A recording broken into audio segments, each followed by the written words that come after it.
Hello everyone, welcome back to part 2 of Deadpool. Today we're going to do the 3D realization of the model. This is going to be the shortest video of most of these series because it's not that difficult. To be completely honest, if you look at it right now, really what we have to do is kind of realize his head. As you can see, his head is a lot farther in the back, so this circle we're going to need to expand. So we're going to just expand the circle, and once we get to the high poly, we are going to connect it.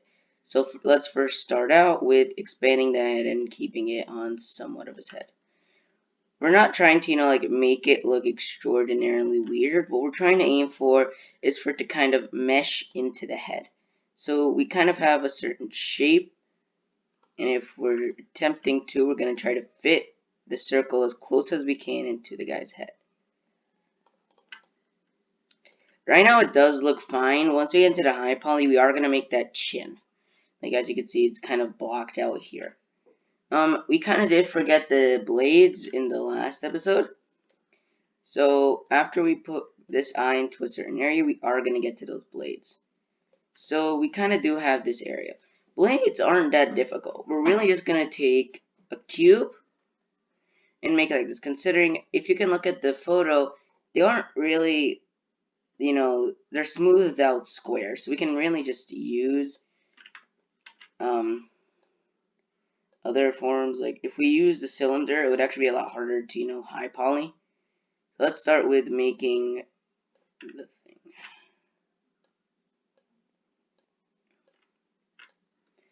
So considering the model doesn't actually have legs, we are actually gonna, just stick this in the back. So we're just gonna stick this in the back. Control D it, move it here, and let's rotate it this way. There's not a lot you can do. You can honestly see this video is actually going to be a lot shorter. But what we're really going to just look at is how the model will, understandably look in 3D. This part can honestly be a lot, like more or less, the parts down here just need to be a lot more wider. So we're just going to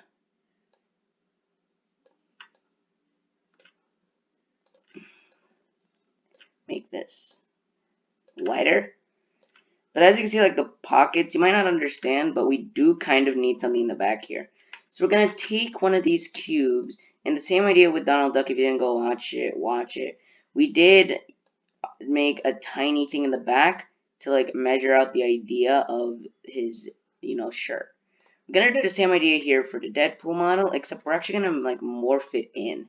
This way you can kind of get the illusion of the front that it is, like that.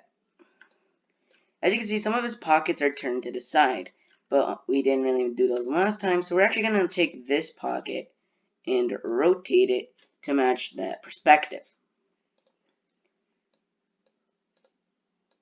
So we're just going to try to move it as close as we can to here, and we have a rotated pocket. What we really have left is this area here. Now, we don't really need to model this area. Most of these details don't really need to be here because our models are more or less more basic, and we're just taking like how the basic shapes are, so his eyes and everything like that. So we kind of have it here. If we can probably try fitting a tinier cube to fit these eyes and kind of try to high poly it next. Let's just try taking one of these cubes, moving them up, and making them extraordinarily thin. Like I'm talking 2D paper thin. The reason we're not using like a plane is just so that we have that chance to, still high poly the model. So what we're going to do here is, as you can see, we are going to use it as somewhat of like, if you look at his eyes, they actually have some black around them. So I'm using this as kind of like a way to read that.